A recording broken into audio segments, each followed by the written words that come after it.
Oui, quelques précisions sur ce débat. J'entends tout à fait que le protocole peut être perfectible et je pense que c'est de bonne loi de voir que le département prendra toute sa part dans ces débats. Quand même deux choses, parce que si Mme Gerbier est très constante dans ses arguments, je suis aussi heureux de voir que M. Perrin est aussi très constant dans ses arguments. Et également M. Paulas, sur le critère antisocial, on a déjà eu ce débat-là au SMTC, donc, mais tout le monde n'était pas là, donc on va le faire très rapidement. Voilà. Vu que vous avez eu la même argumentation, je vais aussi la développer la mienne rapidement.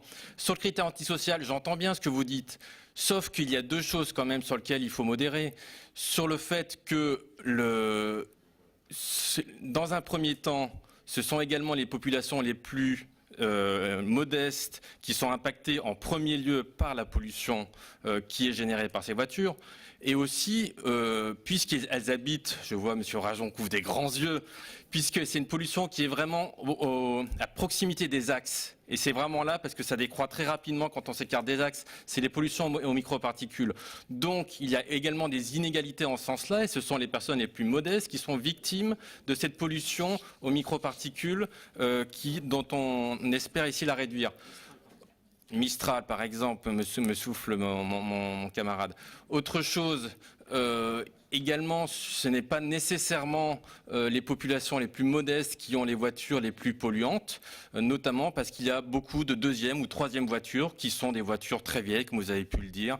Je n'ai pas votre connaissance des modèles à ce niveau-là. Donc je pense que c'est un petit peu réducteur de juste associer propriétaires de ces voitures très polluantes avec des catégories défavorisées.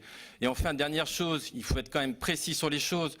On ne parle pas ici d'émissions CO2. Émissions CO2, c'est les émissions de gaz à effet de serre qui sont à l'origine du réchauffement climatique, quand bien même certains mettent en doute ce réchauffement climatique. Je suis heureux que vous soyez très concerné par cela, Monsieur Paulas, par les émissions de gaz à effet de serre, parce que c'est quelque chose qui est quand même très important. On parle ici d'émissions de microparticules.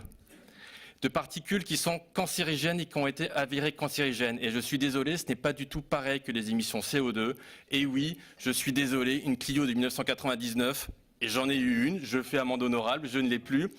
Elle émet beaucoup plus de particules fines qu'une Porsche Cayenne. Et je ne suis pas spécialement non plus amateur de Porsche Cayenne, je vous rassure. Monsieur Trocmé, non? Non, bon. Je n'ai pas de Porsche Cayenne. Si un jour Citélib proposait Porsche Cayenne, peut-être que j'aurais ce plaisir-là. Pour respecter l'environnement, vous avez le droit d'avoir un Porsche Cayenne, il n'y a pas de problème. Hein.